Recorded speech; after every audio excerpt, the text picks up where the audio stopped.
Hi everyone, welcome to another episode of Net to Clutter, Sim to Simplicity. I am Raf. And I'm Anastasia, and today we have a very special guest. He's a dear friend of mine, Alex Hosselet.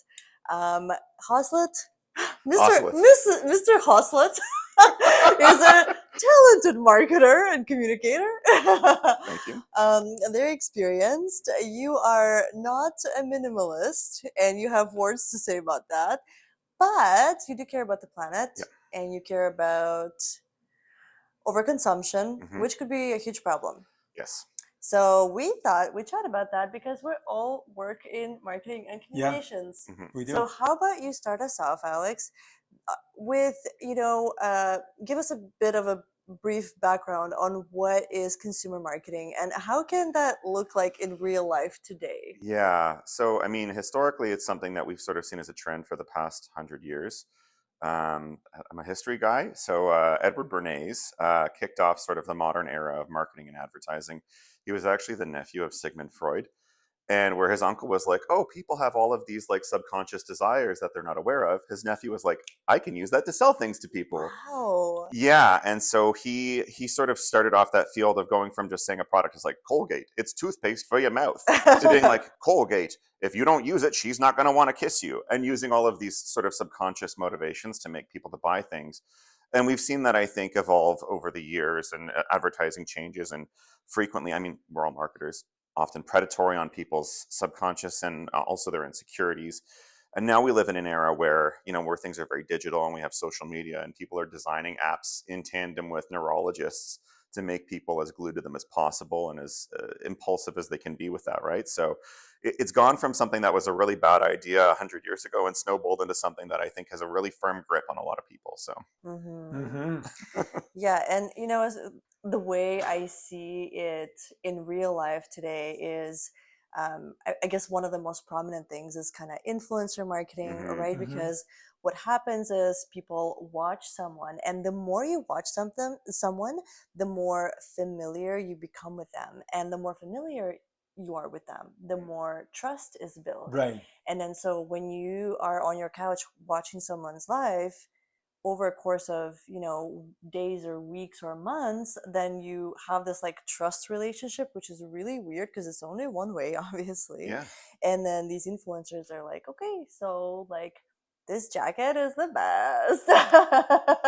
This car is phenomenal, like look at me drive it, like to all these adventures. And so we fall prey to that a lot. Yeah, I think part of what happens with influencers is that people develop a sort of parasocial relationship with them where like because you've listened to their podcast or watched their Instagram reels so much, you start thinking of them as a friend and your brain thinks of them as a friend. And so it's someone you can trust and relate with. But there's a really big difference between when you might say, hey, I've tried this thing and I really love it. As friends, you understand me. As friends, I can trust you. You don't gain anything monetarily from recommending that. But with an influencer, they're paid to promote these products. Sometimes they're more discreet about that than other times as well too. So the problem is people start thinking them as like, oh, this is a friend telling me something that they think is good for me. The influencer doesn't know who you are. They don't have your best interest in mind. That That's is the problem. true. And it's massively influential because the stats are crazy. Something like 92 or 97% of people will buy something if their friend recommends it. Mhm. And so if you build that kind of fake friendship relationship with an Mhm. influencer you watch, like everything they say goes, Yeah. right? Yeah.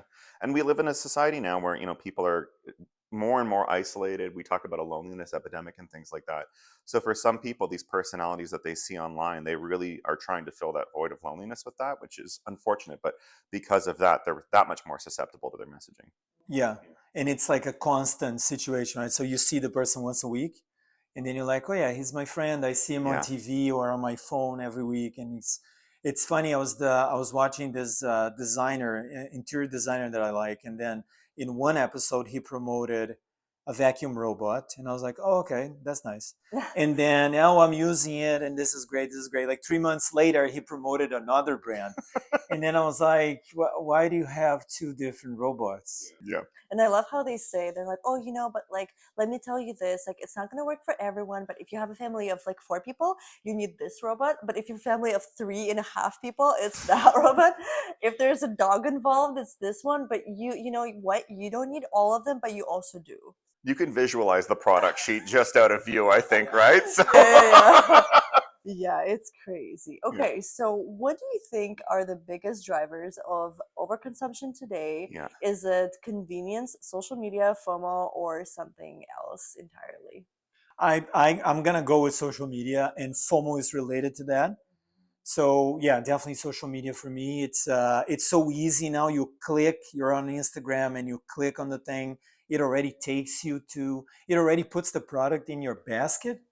So you just like 2 3 clicks, you bought the thing, and you're like, what? What happened? Mm-hmm. Yeah, I think, and it's interesting how they target you.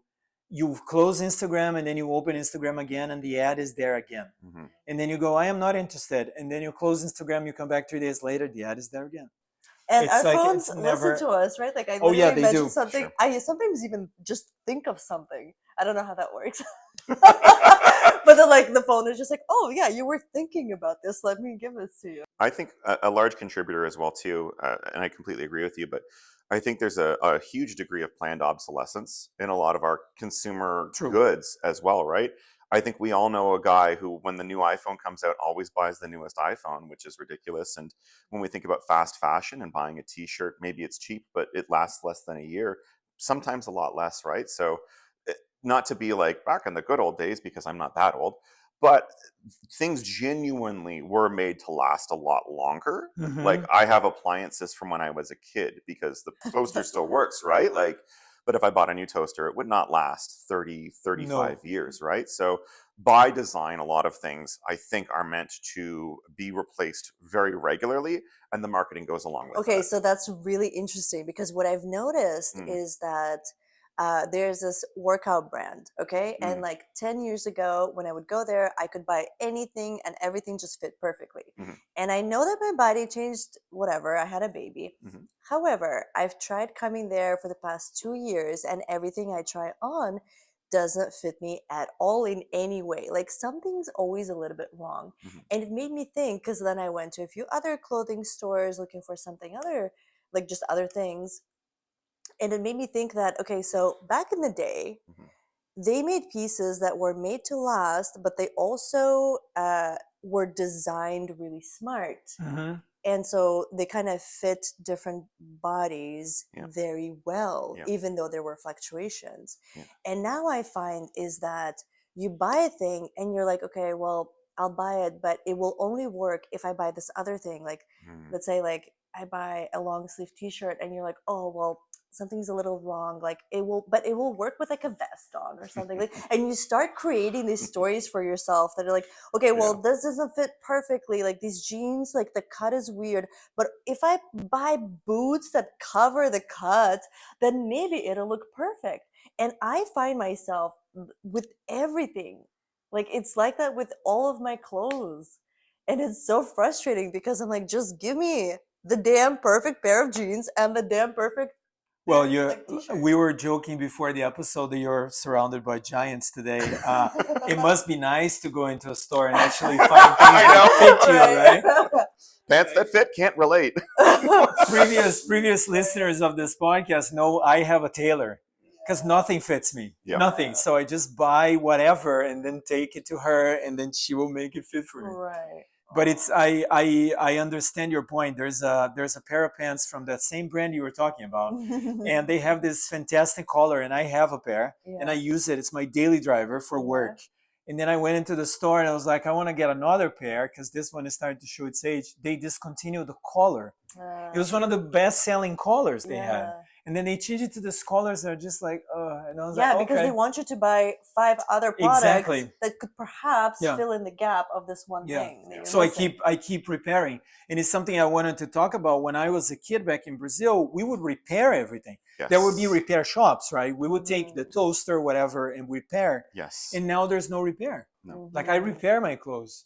I repair my shoes. I try not to buy new things. Yeah. Very difficult in North America not to buy new It things. is. It is. And this is, I think, one of the things that is sort of the solution to overconsumption and to combat all of this consumer marketing is a circular economy where we Mhm. have things that hopefully are built to last, but are at least repairable. And that's why things like right to repair are so important, Yeah. right? Because especially if you're spending $1,000 on a phone and you can't even fix it with a professional, Mhm. holy smokes, that's so bad. And then it just goes into the landfill, right? So if we're Yeah. able to fix our things, restore our things, like keep them running for a lot longer, which is not that hard to do, we just need the cooperation of the companies to do this. It's really going to have a much better impact on the environment and our wallets.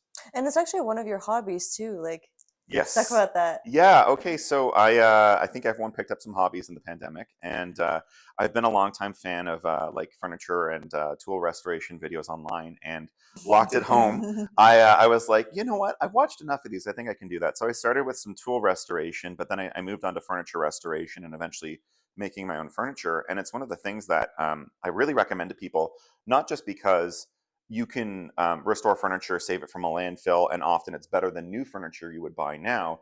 But because the process of learning it teaches you so much, you have such an appreciation for the craft and the artisanship of these things as opposed to mass market goods.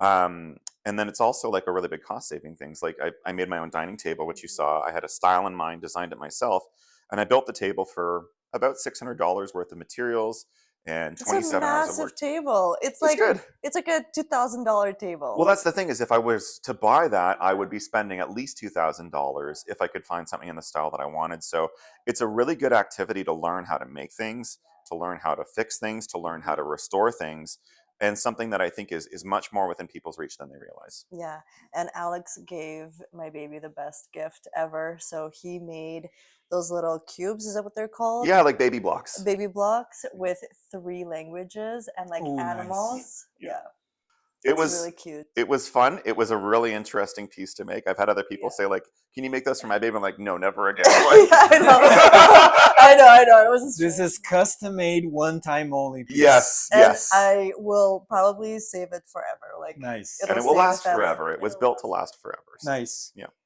Let's get into the finance aspect of it because Yeah. I think it's I was talking to my girlfriend about this and the difference between credit cards in different countries. And here, everyone runs on credit cards, right? Mhm. So let's talk a little bit about the finance part of this. How do you buy stuff and how do you budget for the stuff that you buy? Okay, I want to hear from Alex. Sure. Okay. So I really got more into personal finance and budgeting after I proposed to my wife. When it occurred to me, like, oh, if I screw up, I take her down with me. I need to not screw up. I have a friend who is a bit of a personal finance guru, and I said, where can I start learning? She recommended a book to me called Worry Free Money by Shannon Lee Sims. She's a millennial financial planner from Toronto. Mhm. And it's not a book about how to get rich. It's about how to work, like stay within your means, and regardless of what your savings goals are and what your salary is, to plan for things about that. So a big part of it was going through an exercise of seeing what our expenditures are on like fixed things like rent and groceries, phone bill, but then also how much on average do I spend in a year on clothing? How much on an average do I spend on entertainment or eating out? And then looking at that and saying, okay, well, I want to spend less here, I want to spend less there. But then just setting up a budget. So now when my paycheck comes in, it automatically gets moved over to various accounts that pay off those costs. It pays off all of the bills. We're never behind on anything like that. And then whatever is left over in that checking account is sort of disposable income for me to spend on more entertainment or if I need to get something else for myself outside of the regular budget. It's changed my life, and I didn't believe that it would actually be worry-free money, but seriously, I haven't worried about money for years because this Mhm. book just automated everything for me. Yeah, Mhm. I follow Ramit Sethi on YouTube. He's a YouTuber. He has a Netflix show. I think the show is I'm Gonna Make You Rich Mm. or something like that.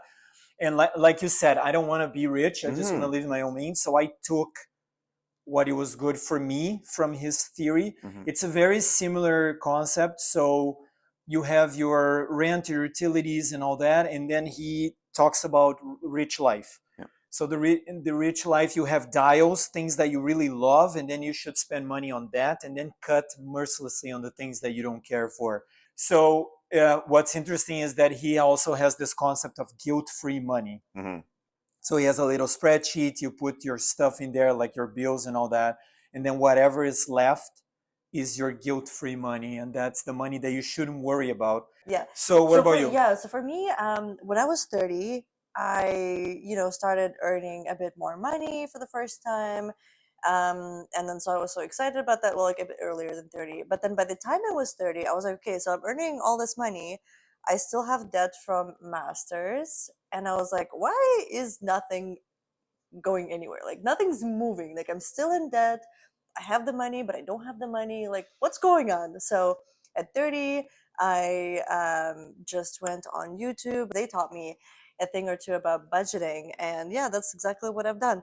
It's super annoying, but honestly, it's the most effective thing. Is to a friend of mine was asking me, right? Because she's like, oh, like how were you able to live for 2 years with the money you had? Because I had a baby, and then I went on mat leave, and I was an equal partner in my relationship, and I lived a happy life, right? And she was like, oh, like how did that happen? How were you able to make that happen? And I was like, the most annoying thing, super tedious but super necessary, is to create a budget and to see like how much you want to save, and yeah, what's your free money, and what's your entertainment money, and what's your budget for your living expenses, and so on. Okay, so Alex, what are some of the things you do to reduce your consumption or to shop mindfully? Yeah, so like I mentioned before, learning how to make things, learning how to fix things is a lot. Repairing stuff. There's so many things where like I had something that I loved and it broke, and I was like, well, least I can do is try to fix it before throwing it out and having it a new one. 9 times out of 10, there's a YouTube tutorial to fix the exact thing that you want. You go through there, which is really good. Like I said, making is good. One of the things that I'm a big nerd, and I really love is my 3D printer, because there's so many little things that break in the home that to replace that part, if you can even find it, is exorbitantly expensive. Like I had a little clip that broke in my dishwasher that keeps the rack from coming out. The replacement part was $25 and $30 shipping from Germany.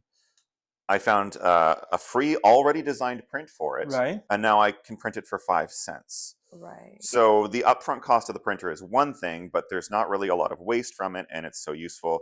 There's even things in the kitchen that I've learned how to make. You know this, I make mead. I love having friends over and entertaining. We have a lovely backyard, so in the summer we have a lot of people dropping by. And again, watched tutorials on YouTube, did a bit of learning, learned how to make my own fruit wines with honey, and now I have a cellar full of that, and it's actually good. It's not just really like, oh, I'm good. saving, It but reminds it's me of like this Russian drink that we have back home. And as soon as I took a sip, I was like, Alex, this is kvass. Yes. He's like, yes, but with the flavor.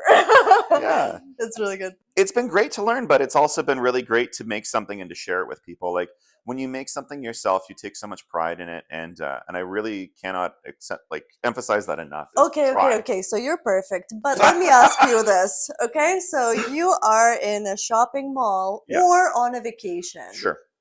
Your 3D printer did not make the Yes, Can do okay, this for okay, you, okay. yes. So you see a bunch of stuff Yeah. that's really interesting to you. Yes. They appeal to you. What is your thought process? I look at that, and you know what? I'll allow myself to stop and appreciate it. You know this. You know, the reason that I can't call myself a minimalist is because I love ornament. I have so many little things around my home that aren't to clutter it, but souvenirs from trips or hand-me-downs from family or pieces of art and things from around the world. And I love to just sit there and observe and wonder on them. So I'll sit there if I see something interesting and think about it, but then I'll go through the actual logical process and say, is this something that I really need? How much am I going to use it? Do I have room for it in my home? And then after I ask myself those questions, most of the time the answer is no. Like, it's nice to look at, but realistically, I'm not going to feel good about bringing this into my home. So that's the process that I go through with myself, try to rationalize it. I'm not perfect. I think we all end up impulse buying on some things here and there too, but True. I think asking yourself those questions of like, do I really need this? Where is this going to go? How much am I going to use this? Does it really matter? Like, those are the things that we should all ask before we buy anything. Yeah, and what Yeah. about clothes? Clothes, I try to fix my clothes as much as possible. I try to buy brands that last and try to avoid fast fashion. Yep. I do have an extensive shoe collection. That's right? that's my least minimalist quality for sure. But I have shoes. Like I have one of my favorite pairs of dress shoes I've had since I was 15. And all of my shoes, like twice a season, I usually take them out, polish them, clean them, that sort of thing. When they become worn down, there's a really good cobbler I know who fixes and replaces the heels. So I don't really buy shoes anymore because if you take good care of them and because I rotate what I'm wearing, they tend to last a really long time. So I try to do the same thing with clothes.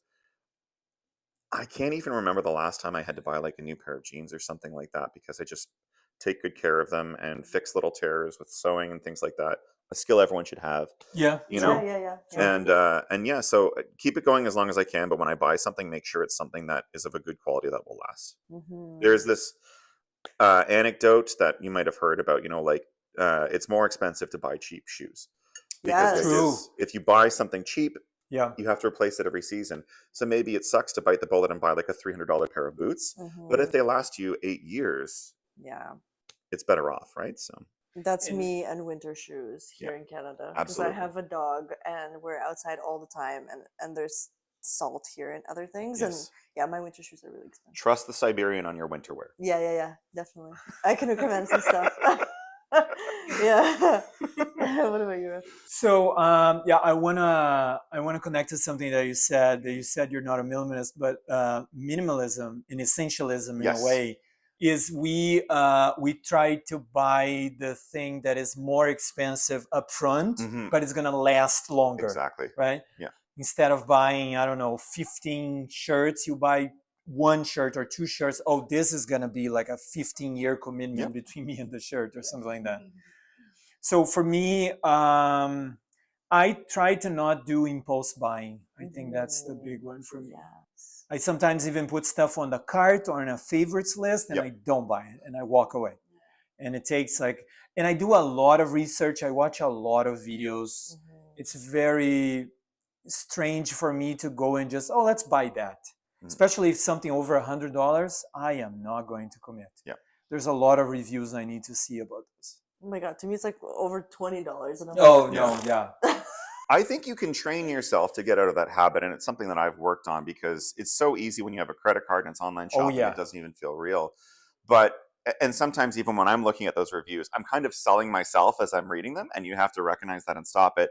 Right. Sometimes what's good for me, I find, is if you're doing that, okay, put it in your cart, walk away for an hour, and then see if you actually still want it in an hour, or Yeah. most of the time I come back, I'm like, actually, I don't think I need it. And then that's what I do with myself a lot. Yeah. I do the same thing, like an hour, sometimes a day. Yeah. Kind of just walk away and just, Yeah. And then they will start sending you emails because everything is course. triggered like Yeah. consumer marketing. You forgot something. Oh, in you your forgot cart. something in your Yeah. cart. Here's 15% off. Yeah, exactly. What do you do? So I mean, same thing as you guys. I would say that I'm pretty strict with my 1 in, 1 out rule though. And the thing is, what's really annoying is that because I do have quite a limited amount of stuff, I wear them a lot or use them a lot, and because nothing's really good quality anymore, I do find that I have to shop like every season for something very similar, which is super annoying. And I think I need to like refocus and like do more research and like really try to find better brands, because even the brands that I thought were good are not anymore. And so I'm like, why am I shopping for this every like 3 to 4 months? And it's so annoying. It was just so frustrating to me just recently because something was specifically recommended. Okay. So, here we go. So this kind of, leaks into the next question. Okay. But, there are, even in our community of minimalists on YouTube, there are minimalists who are like, yeah, we're all about like high quality stuff, this and that. And so let me talk about this wide spectrum of things that work for me. Like this t-shirt works for me, these shoes work for me, this works for me. And I'm like, amazing. This person knows what she's talking about. She's kind of in the community, this and that. So I'll listen to her. Bought the t-shirt because I'm like, and now this is going to last me for 2 to 3 years minimum. Lo and behold, that thing disintegrates after the first wash. Oh, so annoying. And it's from a brand we like, actually. So I'm like, that is insanely annoying. Same with shoes. She was talking about like the shoes that were really comfortable and this and that. And I was like, okay, I'll bite the bullet. And I did buy them online, which is such a huge mistake. And then I donated them right away because I was like, this is the most uncomfortable shoes I've ever worn in my entire life. Oh. Wow. So, oh my gosh. So kind of, you know what? Like what this made me learn is that I need to stick to my values.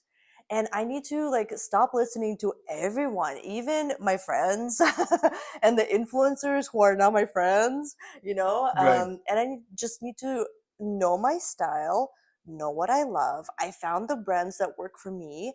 And I know through experience that these are the things that work for me. And everything else that I buy beyond that just does not work. And I just need to remind myself of that every single time I buy anything new, because I'm just like, oh well, this person recommended it. It's horrible. Never worked for me ever.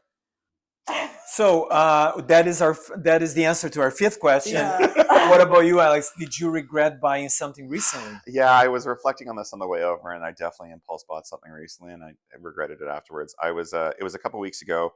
I was going to Decathlon, the sports store, to pick up something that I did need. And then when I was there, I was like, oh, I'll take a look around. I like their stuff. It's not very expensive, but it holds up well. And I find, especially with sports stuff, you go through it faster because you put a lot of wear on it. And I was walking by, and they had this like athletic gray sweatsuit, which is not a good like fashionable look, but I was like, oh, fall is coming, that hoodie, like the wanting to be comfortable sort of thing, right? And I was like, oh, it's so soft. Oh, it's on sale. I was like, yeah, I'll buy that. It's going to be nice when it's fall to just like sit at home reading a book and like the comfy sweatsuit, right? And then I brought it home, and I opened the drawer where I want to put it. I was like, oh, I have almost like the same outfit already. And it's maybe getting a little bit threadbare, but I was like, I didn't need this. Like that was very silly of me. Like, Did you keep it or did you return it? I kept it, and I'm making a point of just stretching it out as long as I need it. I also tell myself my wife will steal it from me at one point because she loves taking a comfy oversized sweater from me. So excuses, yeah. I make excuses for myself. I'm justifying it afterwards. I'm rationalizing for sure. Yeah. We've all been there, yes. Yeah. Absolutely. What about you, Raf? I'm still thinking about it. I've been reflecting over this for, I don't know, ever since we did the script, and I was like, what is it that I bought recently? I don't remember. That's good. I don't remember. That's To good. be honest with you. Living your values. Yes, I'm focusing. I'm focusing a lot on just buying things that I consume, right? Yep, So like candles and food and essential oils and that all kind of stuff. Now with the holidays coming in, I'm buying things for my family as well and all that. So yeah. I'll talk about a good purchase. Okay. This. Let's end on a let's end on a was positive recommended note. by my good friend Raf. Yeah. It's a Danish design, yeah. Danish brand. Yep. I'm really enjoying this. Yeah. What about you? Any good purchases? I don't. You know what? Actually, there was one thing that we got, and I think this was a really good purchase for us. So it was a really hot summer here, and we have a good air conditioning system, but I don't want to crank it. Like the use of energy is a little bit ridiculous. So I looked into it, and I found a really good ceiling fan that we bought and installed for the bedroom, and we can have the heat. Like we don't have to cool the house as heavily, but the fan keeps the room very cool. It's a much more efficient way of using that. Super energy efficient as well too, and had it professionally installed. So like $250 fan. I think about $700 install, but it's a nice home upgrade, and we're going to save money on the air conditioning for years to come. It's going to be better for the environment, so that fits really well. But the other thing that I wanted to say is you reminded me about something. We have the holiday season coming up, a time when people are spending a lot, a time when consumer marketing tends to hit us a lot harder. Yep. We see it everywhere, right?